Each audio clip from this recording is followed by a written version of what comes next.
New details on that deadly plane crash in California. We are seeing brand new images this morning of the moments after Flight 214 slammed into the runway. The heroic efforts by all on board to get everyone off the plane. ABC anchor David Muir has been leading our coverage from San Francisco and joins us again this morning. Good morning, David.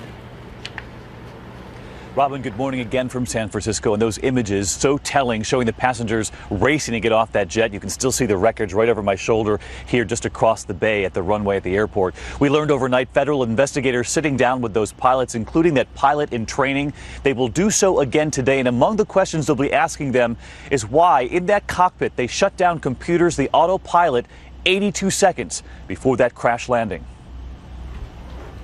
ABC News has learned that overnight the NTSB had its first meeting with the pilots of Flight 214, including that pilot in training, his first time trying to land a Boeing 777 in San Francisco.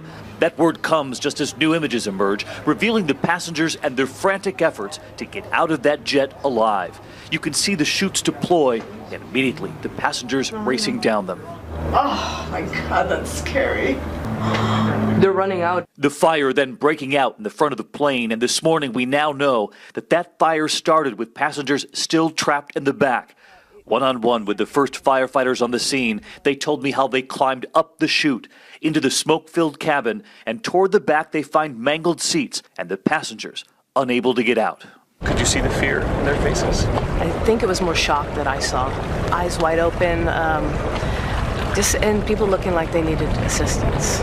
And this morning, we're learning more about the other discovery. Those two bodies, two teenage girls from China, one found on each side of the plane. The fire chief telling me a member of her team discovering that it looked as though one of the teenagers had been hit by a rescue truck.